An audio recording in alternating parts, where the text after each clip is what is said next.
Hello, and welcome to Glam Hive's panel, Style and Success. Why and how dressing matters. We're really going to take a deep dive into the ways that how we put ourselves together and how we curate a really compelling aesthetic presentation move us forward in life, professionally, socially, and otherwise. I'm really excited to have three amazing thought leaders in the style community joining us today. But before we hop into the convo, I want to take a minute just to do some housekeeping. So I'm going to speak a little bit about how the discussion is going to work, and as well a little bit about Glam Hive, how you can engage with us via social media, and our partner for today's panel. So first of all, we're going to chat with the panelists for about 30 minutes. And at the top of the hour, we'll start to look at your questions from the audience. So throughout the course of the panel, you can throw those into the chat. And we'll be looking at those after we get a robust convo going with our panelists. We would love if you follow at Glam Hive and engage in regard to today's summit with the hashtag GlamHiveLive. This event is going to be recorded and will be available afterward. And we want to send a special note of thanks to Mary Kay Cosmetics. Mary Kay Cosmetics happens to have been founded by Mary Kay Ash, who was a trailblazer as an entrepreneur and innovator within the beauty space. So with that said, I'm going to now introduce the three leaders in the style community that are joining us today, starting with Keisha McLeod. She is a really dynamic stylist and image architect. Some of her clients include Serena Williams, James Harden, and the boss Rick Ross. It's a really amazing opportunity to get a look into the work she does to amplify the images of her clients. Doing similar work is Erin McSherry. Since 2010, she has been building out beautiful and compelling images, both for clients in the sort of red carpet and appearance space and within really, really bold fashion editorial. So she works with Chrissy Teigen, 50 Cent, and then with publications like Elle, Vogue, and L'Officiel. And finally, we have Andrew Weitz, who is really straddling a unique sort of hybrid style influence, both with some really high profile celebrities like Tom Brady and business leaders like Elon Musk. And with those business leaders, he's doing the dynamic work of crafting the personal presentations that allow them greater mobility and upward mobility in industry. And so that's a really dynamic space of not just putting together an image for a client that's maybe on a red carpet, but putting together a presentation of aesthetic for a client that's navigating some of the most powerful boardrooms globally. So thank you all for joining us today. So quickly, everyone hop in and say hello and tell us what city you are in and joining us from today. Why don't we start with you, Keisha? I'm from New York, born and raised, but I now live in New Jersey. So throughout the whole pandemic, I purchased a house, and I know, yeah, and this is where I reside. I started working within the entire while the world was shut down. I probably started working last year, July, to start resume my travel again. Okay. So work is pretty much picked up. Things are back to what normal was then, but I'm just kind of redefining my normal right now. I know. For some of us, there was never normal, so we're like, are we going back there? But it's good to hear that you're back in the rhythm that was absolutely. Yeah, absolutely. That's brilliant. Erin, tell us where you are. Hey guys, I'm Erin. I am calling in from New York City. Similar to what Keisha said, same thing. Things have really started picking up again, and I feel super lucky and busy back to normal. Like you said, if there is a such thing as normal as a stylist, right? Yeah. Back to the left pair of the left side of a pair of shoes missing right before you're about to pack the trunk. And yeah. Andrew, where are you? I am in the city of nothing's normal. Yeah. I'm in Los Angeles. Yeah. Like you guys, things are picking up. I've pivoted my business in a lot of different ways during the pandemic, which has been great, both for the consumer and working with brands. Yeah, I mean, there you go. Yeah. My red carpet was a Super Bowl. That's my red carpet. Yeah. And you know, with one of your, you know, A-list clients, congrats on both that his accomplishments and the role you played in making related moments sort of optimized for him. Why don't we take a moment to sort of just high level speak a little bit about some of the first instances of people using style compellingly that you like as a fashion baby first noticed? Who are some of the people where you're like, wow, when I saw the way that they dressed and they presented themselves and how it operated in the dialogue, I really began to think about, God, like I want to get into this because style is powerful. Who are some of those people for you all? Do you want me to start? Anyone can hop in. Well, my answer might be different than everybody else's. We hope so. That question, actually, no one's ever asked me that question. And I feel like now I get to answer it. And that answer is me. Oh, wow. And the reason why, and I thought about this not too long ago, was because I was a talent agent and I was in the entertainment business for 18 years. I represented actors. I found actors. I found James Corden, Ricky Gervais, Claire Foy, Rami Malek, all these guys. And yes, they're all stars now and I've left. But I would take such pride. I like dressing. I liked Italian clothing. I liked British clothing. And I would take things up a notch. And instead of wearing the basic uniform of a gray and navy and black suit to work, I started to do things a little more differently and also all about tailoring. And then I took the casual Friday to a whole other level, which is what it is today. And I got a lot of flack for it. But the truth is, I started to realize that the way you dress impacts how you feel and impacts how you do your business. And people started to know that. And all of a sudden I became known as the best dressed talent agent. And people started coming to me for advice. And then I started telling my clients who were going out in meetings and auditions, and I started to see the impact of the outcomes and results. People were gaining more auditions, more meetings, more deals, signing new clients. And that's when I started to think, wow, there is something here with the power of style.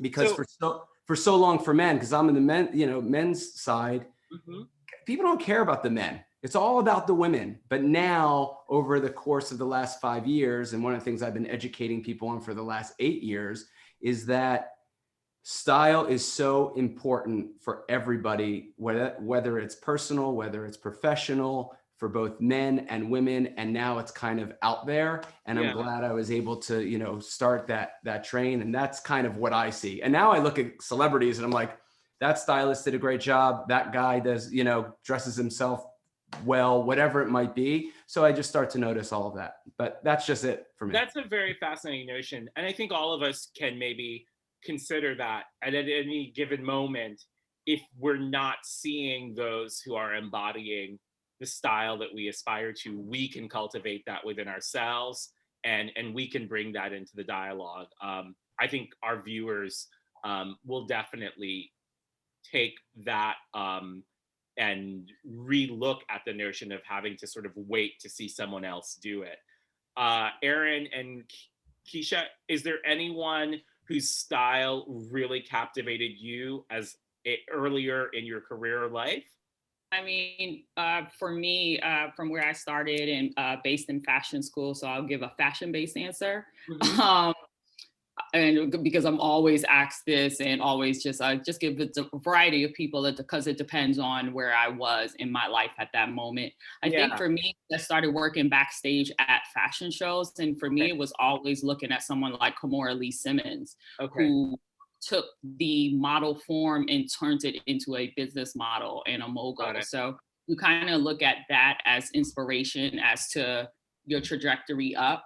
But later on in life, as I became a stylist in 2009, because I interned from 2006 to 2009, it became me and what I can empower and show through my clients and everything I've done, thus far.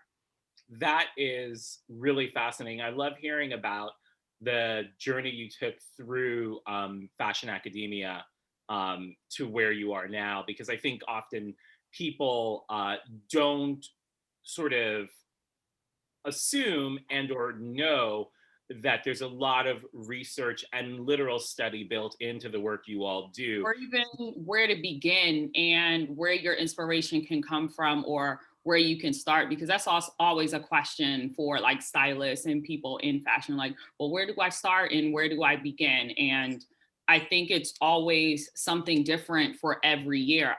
My start from 2006 cannot necessarily be someone's start from right now. So, Mm. we just laid a foundation of the steps or give them the blueprint. Like, this is how I started with the research, with the hustle and everything, that comes together. But eventually you'll get here because you got to really focus on what you want. Yeah, I think it's a pivotal it's a paradigm shift you make when you realize that everyone has an opinion, but not everyone has an informed opinion. And the work of being a professional like you all do is not just having an opinion, it's substantiating your opinions and positing people to really make the impact they want, not just based on luck or your own subjective read, sort of saying like, when I survey what's been going on and what I think is happening now or in the past, I think that this poises you to do X. So yeah, that's really important. Erin, are there people that really inspired you to uh, begin to think about how to architect dynamic images?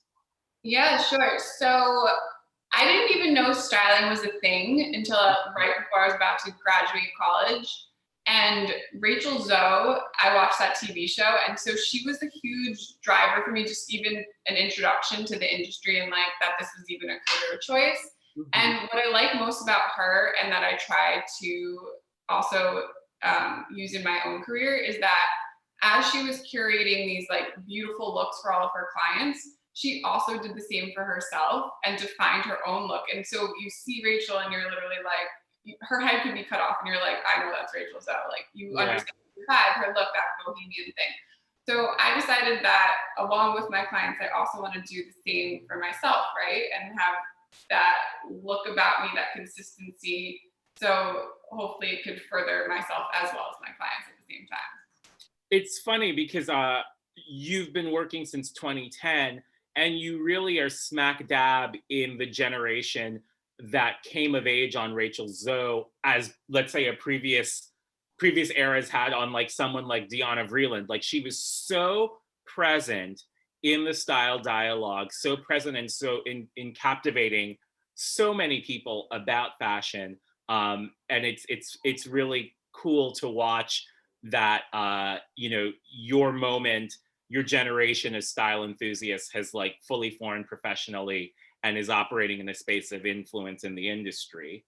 um Erin, can you tell me a little bit about some of the nitty gritty of what you do in terms of, every stylist begins after they work for a while to develop some basically professional hacks. Like, oh, if I want to get this look that I know works well for my clients, if I use this little recipe, it comes together. Are there any hacks that you feel our audience could take away from your operation? Any like, oh, I see people struggle with this, and this is what I do to accomplish that goal. Sure. Yeah. So I think the number one thing, and Andrew kind of touched on this a few minutes ago, is making sure whatever you're putting your client in, making sure it's impeccably well tailored. Okay. Like that will leave a lasting first impression. And so my number one trick, I would say, is having an amazing tailor. Okay. Sure everything fits perfectly. I mean, I have tons of little secrets and hacks if we want to go into that, but Give me one. so a big thing with red carpet, with women at least, is making sure things fit in, like whether it's your chest or your back. Medical tape that you can get at CVS is the best thing I've ever come across. I used it at the Met Gala one year to just tape down someone's back so that it laid nicely Yeah. in a corseted dress. And it's insane. You can just buy it at CVS. It's like $5. Okay. So right there, like you've just, because I know that people tape, but I have to say, I have always thought about it for the bust and never thought about how using it for those low back dresses to get that back to lie, because I'm always like, how are they doing this booty cleavage and nothing's, so that I feel that's an amazing little tidbit for people that you can utilize that. And I'm gonna sneak that, because I'm even thinking like sometimes like today I want to like cuff a shirt but it keeps like moving up and down. Like I'm gonna be fully taped like a mummy under under I love it. under my garments from now on. Keisha or Andrew, are there any hacks that you all employ that you could share?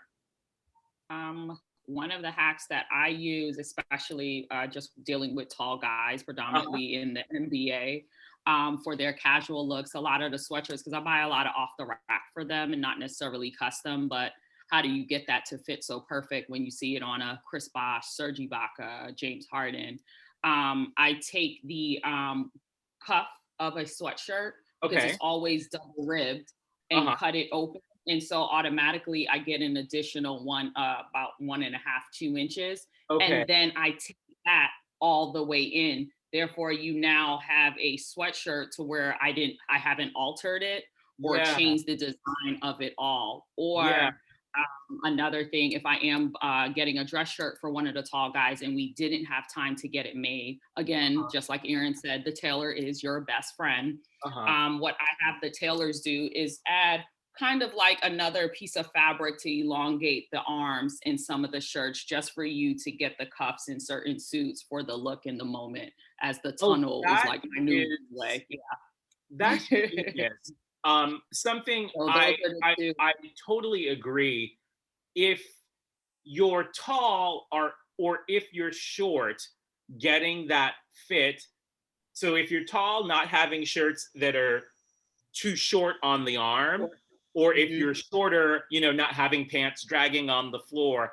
It's like such an amazing finishing detail. And that sweatshirt thing, let me tell you, there are people that are like, thank you, I needed that, as they were wearing these T-length sweatshirts. Right, it stops right here, and you see these guys, and it's so unfortunate to where all you have to do is just cut the ribbing out and literally take that in, and you just have an extended cuff, and that is about it.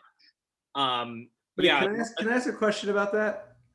That's actually something I did not know. The funny thing is, most of my clients, I have to shorten the sleeves a lot.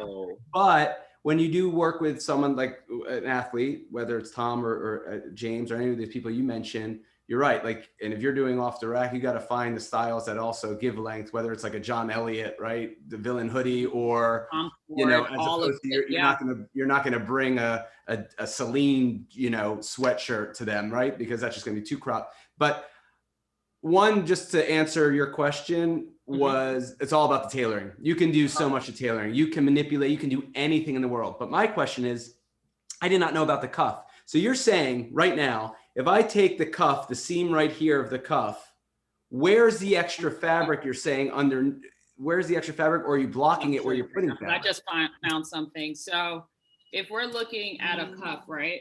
And you Yeah. see A how it's sweatshirt. doubled. No, I'm on a coat. How about that? Just a Yeah, regular coat. but I'm anytime you have that ribbed double, Yeah. yeah. rib. This is double faced. So you can just, if I remove this, I get an entire, now this is this long. I haven't altered the jacket at all. And all I can do is now I have so much fabric. So now I take it back. So it doesn't, because we see the guys all the time. Yeah. I don't want to mention their names because a lot of my friends style them and they don't notice that. But we see them and it's this, and you kind of want it here. You know, you want it pulled down a little bit more. So you only can do it if the cuff is actually, whether it's ribbed or not, it's just double faced is the bottom. If it's a knit It's just the rib, but all of it is rib. this ribbing is always double faced, Yeah. no matter what, on every single thing, no matter how high, because we can go Armani and Tom Ford, or how low and we can go to H&M. Everything of this ribbing is double faced, and you can either raw edge it if you have an amazing tailor that knows how to raw edge ribbing, or you can just simply do a 1/8 of an inch fold on it. I love that. I learned something new. I so appreciate it. The other little hack, by the way, for guys, if it's not too much, I do a lot of heat on shirts to stretch it, and it stays and it holds. So when you get that extra steam and stretch. Yeah, do the steam and stretch. You can stretch it out, the little chest action or the length of the sleeve. Anyways, that was it. Keisha, I love you. That is the thing. As you were talking about it, the other thing that was occurring to me is that when you're dealing with someone who's, relatively taller than the average person, that extra length on the cuff proportionally will look better on them because the traditional cuff depth to their long arm probably looks tiny anyway. So it's a win-win. The whole thing is just to not lose the design of what you purchase. Right. So a lot of my guys are the body, and Andrew can attest to that. They are the body. They are the 54s. They are the 56s, but their wingspans are, and you want to keep the design without adding new sleeves or waiting 6 to 8 weeks or waiting 48 hours or whatever it is to get something made and tailored for them. Sometimes it's very instant. So what we do is we go off the rack and we alter. And just like Erin, to tie back what she says, the tailor is your best friend. If you cannot be a stylist and not have a tailor as a best friend, that's kind of like, then you're not doing your job and it's just for face. Erin, what are some accessories that you utilize consistently to punctuate looks that you feel that our audience can be more cognizant of when they're getting dressed?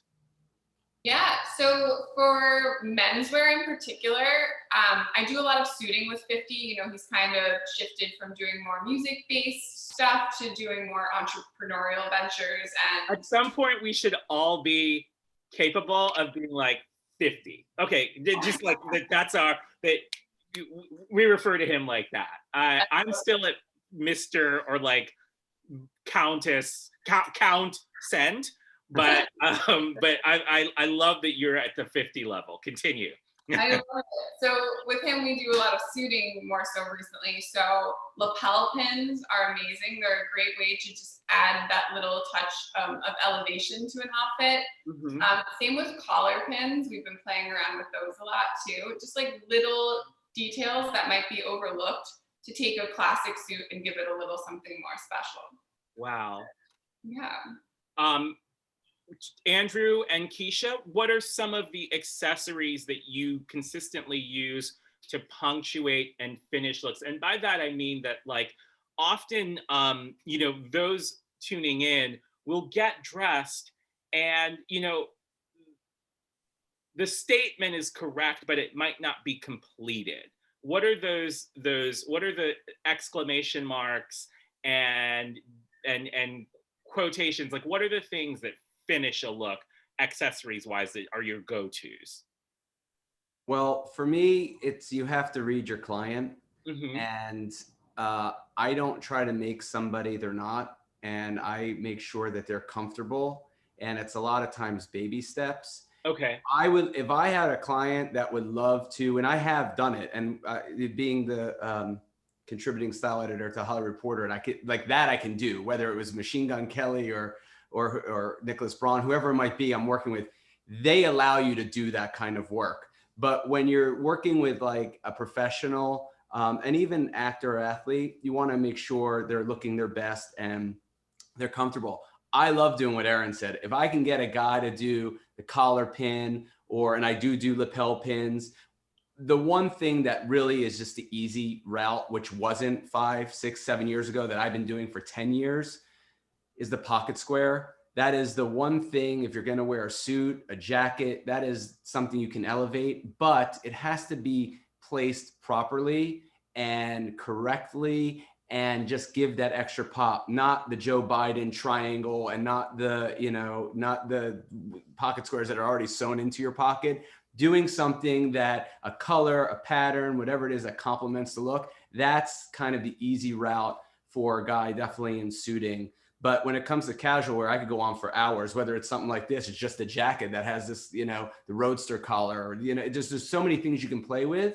But for a quick, easy pop, the pocket square or lapel pin is the easiest for a guy. And of course, watches, but that's great. Something that I feel like our audience can sort of percolate on is obviously our image architects that we're chatting with here today, they service their client. And so they are speaking through the language and lens of the clients they've worked for, which is often, women dressing for red carpet, men dressing for red carpet, women dressing for professional spaces, men dressing for professional spaces. But we know in the culture right now, the gender binary is being reassessed, reconfigured.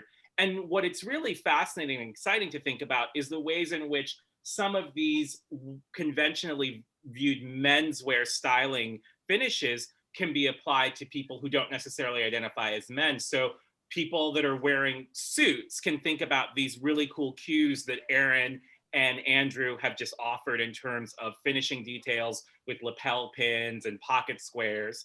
And I think we're living in a very fascinating moment in which the language of style is truly becoming democratic in a way that it has not been in previous eras, and it's super exciting.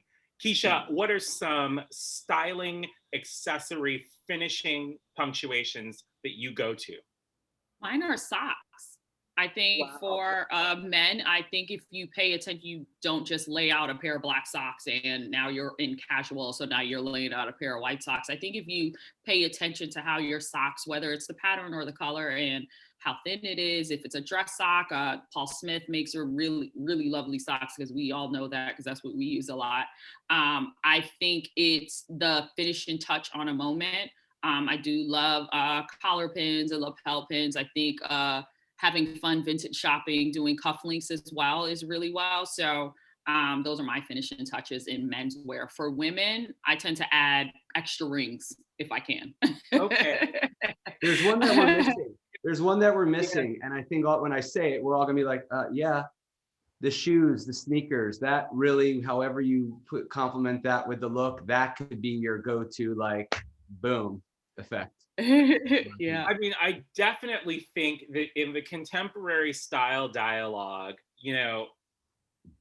it's funny to have in my lifetime watched sneakers go from like something you were like not allowed into certain spaces wearing to something that it's like when those hit the ground, it's as powerful as like a Birkin bag hitting a table. And to have lived that narrative where, there is not a situation literally now that I could be in where someone couldn't like completely stun the room with an amazing pair of sneakers, be they like limited edition or from some designer or in some color you never thought a sneaker could come in, or I've been seeing, I'm actually obsessed with this and I keep telling myself I need to do it, where people are getting the same shoe in two colors and wearing a left and a right of a different color. And I'm like, I gotta do that. I gotta find the rights, like whatever is the right sneaker for me to do that. But things like that to me are really exciting, with that active shoe becoming just as style influential as some other traditional accessories. When you're styling your clients, how do you temper what their traditional sensibilities are with your vision for where you can take them? How do you strike that balance? Anyone can hop in here. Keisha, you want to go first? Yeah.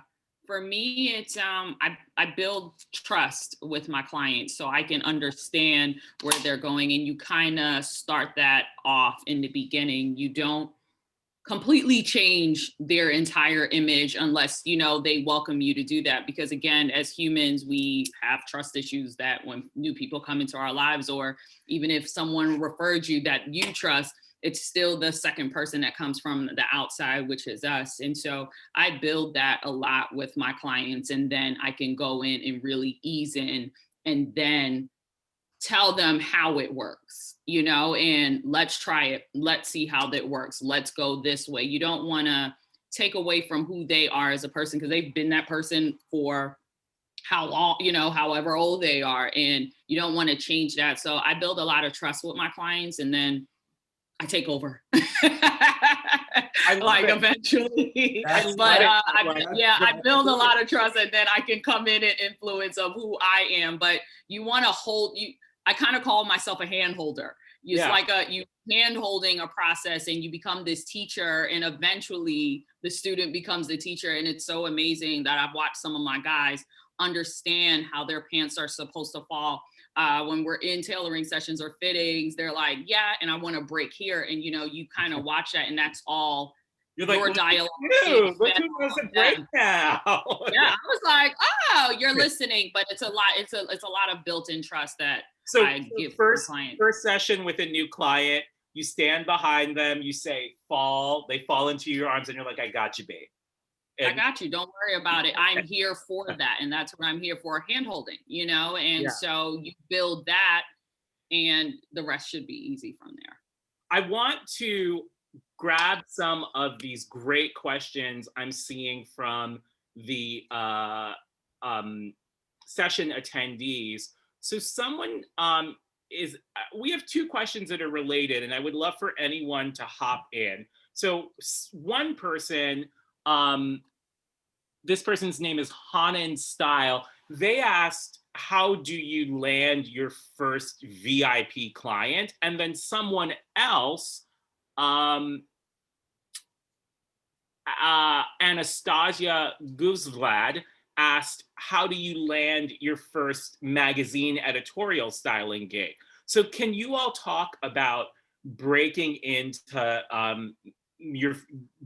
industry and getting your first game-changing, for you professionally, your first game-changing opportunities?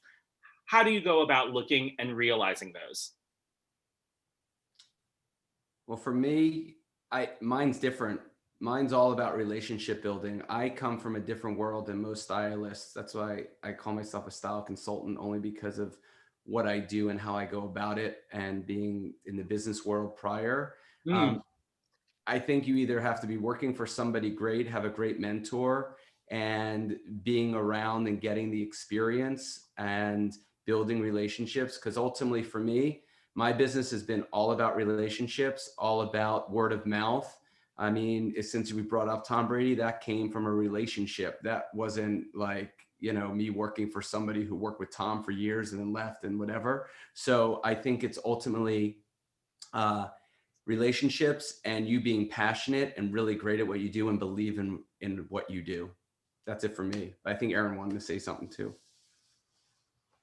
Yeah. So for me, let's use 50 as an example. I think it's a lot of hard work and maybe a little bit of luck sometimes, just timing wise.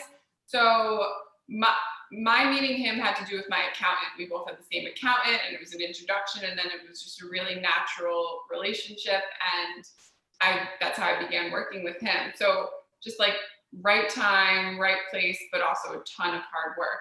And when it came to my editorial background, I got introduced to that world through assisting a lot of different stylists, and I think that's really important when you're starting out. and you want to style, to work for as many people as you possibly can, because I learned the ins and outs, and I learned what to do and what not to do, especially from working for so many different people. And from that, I got introduced to different magazines. And so if they just needed a random assistant on set, they would call me and I would be like, yeah, sure, I'll be there. And then when opportunities presented themselves to style my own shoots, they already had my info. They liked the work I did as an assistant, and it sort of developed from there. Erin, you have just shared something that I think is very valuable to those who are looking to begin professionally, but it's not something that I think everyone is told explicitly or they intuitively deduce on their own, which is you have to have a catalog of the work you can do to get the work you can do. So you kind of have to. Now, this isn't to say that people should indefinitely be working for like less than they should be paid or anything like that, but no high profile media persona, no magazine, no brand is going to take the chance of on a stylist whose work they can't see. So you have to, if you want to style people for personal appearance, you have to style the people in your life for personal appearances and take photos of them and start to incrementally work with people of higher profile. And if you want to, work in magazine editorial, you have to pursue and locate assisting work. To get that, you have to do anything you can with your friends to have something visual to show someone. I think what you're pointing out here is very vital for people to realize, which is there is rarely a situation in which someone says, I can't see what you can do, but I just trust that you can do it. And one has to begin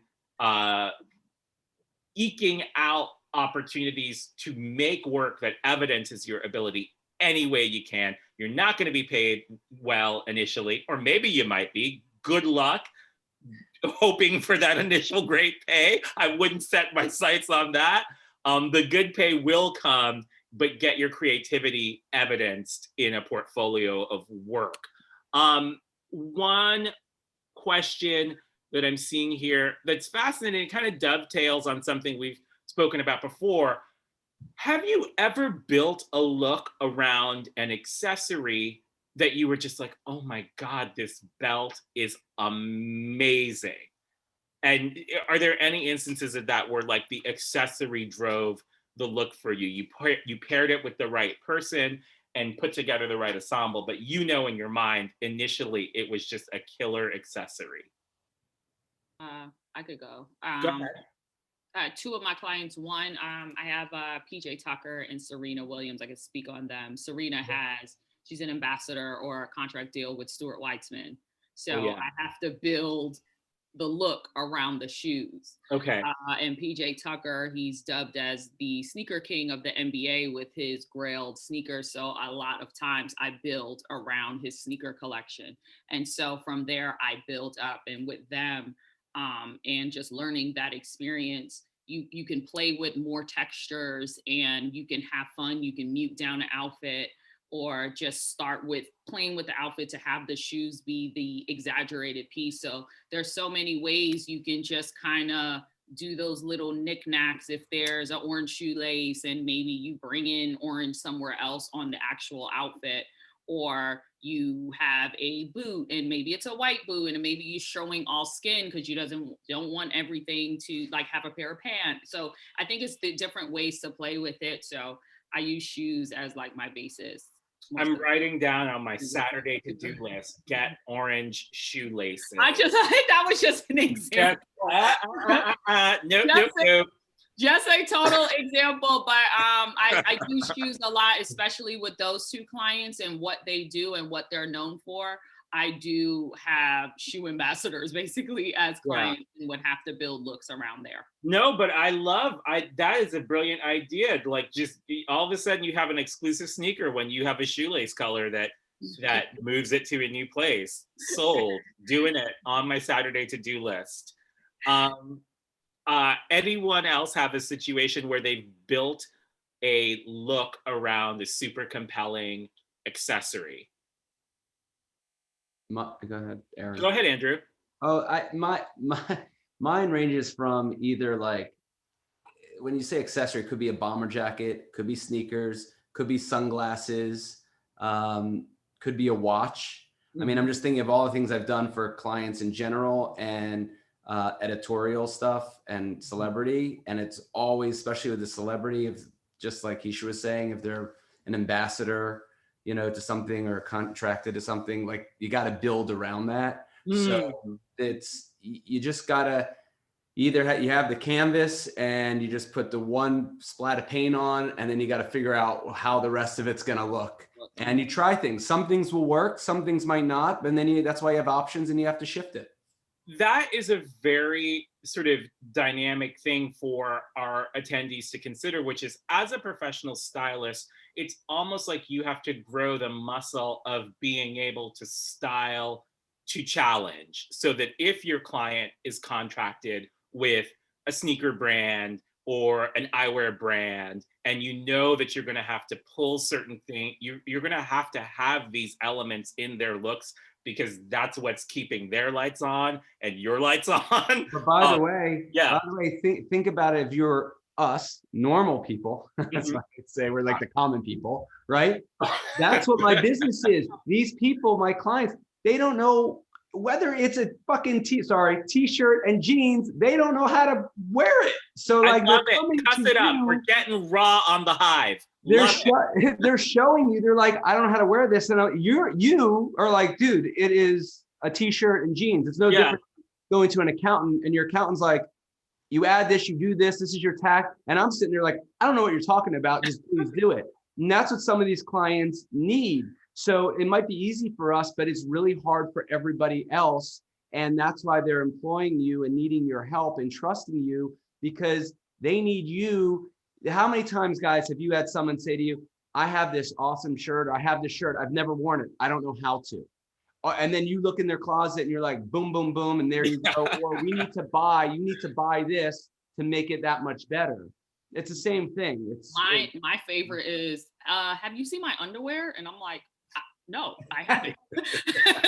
I have not seen your underwear. At the end of the day, I think it's fascinating to see how you, as professional stylists, it's still a job, you still go to work, and you still have quirky coworkers, basically. And it's for us listening to you all talk about this, that's fascinating to see. Andrew, just want you to know, the attendees, specifically Angela Batson, says yes for the F-bomb, love the rawness. So Angela, fuck it, baby. Fuck it. That's what we're talking about. There's the F-bomb. So rock on. You are definitely keeping it raw and rough for our style conscious. I'm like this. Keisha's about to drop a few F-bombs. Yeah. Well, we just have a few minutes left, so I'm gonna just quickly do a little bit of a lightning round. Really quickly, is there a style sort of energy trend wave that's happening right now? Maybe it's something that's been inspired by the COVID era or the potential end of the COVID era that you all are feeling? Like, is there anything style-wise jazzing you right now? Anyone can hop in. Yes. You want me to start, guys? Sure, Andrew. Well, this is something I've been doing personally for a few years now. And that's the thing I find funny with my clients. When I try to tell them this, when I'm doing it or starting it, they're like, whoa. And then 3 years later, they're like, oh, I want to do it, or they're doing it. It's like the sneaker game. It took forever for people to wear sneakers to the office. Anyways, there's two for me. It's because one, I've been wanting to do for people, but with COVID, it definitely has accelerated it. And there's two versions. One's like the tracksuit, like a hoodie tracksuit, but doing it in an elevated way that you can not only wear to work from home, but to wear to the office. And then if that is too casual, it's more the jogger suit. Whether you wear it separates or not. The reason I love the jogger suit is because it's relaxed. You can do the drawstring pant, whether it's cinched at the bottom or plain bottom. 3 different ways. Wear it as a suit, wear just the pants, wear just the jacket, and all of a sudden you have half a dozen, if not more, outfits. But that is going to be, I think, the way men are going to be able to go to the office and feel comfortable, because you can wear your sneaker, you can wear a sneaker, which is a shoe, sneaker sole. You can wear a shoe, a knit crew neck underneath, a t-shirt, a button up, a polo. You have so many avenues, and it's relaxed, but it also means business. And ultimately it just depends on your industry and audience and what is appropriate when we go So back. for you, Alta Athleisure continues to be a space of buzz. Erin, anything jazzing you style-wise these days? As far as women's trends, I'm very much into, and seeing it everywhere, the tie midriff dress, like when your midriff is out and then like there's a couple strands of rope tied around it. See that all over the runways and in stores now, and I think it's super cute. And I feel like it must be like everyone's needing of a vacation, like that we're seeing that everywhere, like this urge to get away and travel and wear something, you know, chic and effortless. So we're going to call that the bound core. A new erogenous zone emerges. Love that. I love your titles. Keisha, what style experiences are jazzing you right now? I think just with everything that went on last year and people just resuming their lives back, I guess, for me, it's like always sets. I think it's really easy for people to just really style sets and go, and you'll see amazing silk sets, cashmere, the jogger set that Andrew was talking about there are different ways, but I think our brains are, I can't fully put together this outfit right now. And I think quickly going to something that's already paired with two matching parts, Loewe did it a lot. If you would look on runways and things like that for men and women. So I think that is one way it sets. That's genius. Sort of to simplify, to have some of the alchemy of dressing already taken care of for us through these matched sets. Brilliant, brilliant piece of advice. Well, I want to thank our panelists for sharing so much wisdom, humor, and personality today. I really enjoyed this dialogue. To our attendees in the audience, thank you so much for some really, really great questions that allowed those tuning in to learn about the professional trajectory and paths that our style architects have taken. To those watching, you're going to have about 5 minutes before the next session begins. So grab something to drink and take a little break. And thank you so much for tuning into our session today. Once again, follow @GlamHive, and the hashtag for today that you should be using is GlamHive Live when you want to engage with us on social. I've had a great time. Keep Chase Marshall. And what about following us, all three of us? What about us? Oh, you know what? That's great. Let's have you all really quickly, lightning round. Andrew, give your Instagram. My Instagram is @TheWhitesEffect. My site is thewhiteseffect.com. It's for both men and women. Check it out. Trust me. Very helpful. Erin? Wonderful. Erin, your Instagram? Right there. I made it easy for you guys. No, it's @Erin McSherry. So. And Keisha, your Instagram? I just put it in the chat. It's @KMCme17, and you can go to my site. I also wrote a guidebook for upcoming stylists as the foundation of knowing your business. So you can go there as well and purchase a book to learn how to get the foundation to your start. Wonderful. I'm by any seams necessary on Instagram. Keep Chase Marshall. It has been my pleasure to chat with you all today. And everyone stay healthy, stay thriving, and thank you so much for tuning in. Have a lovely afternoon and a great weekend. Thanks Bye-bye. very much. Bye, everyone. Thanks, guys. Have a good one.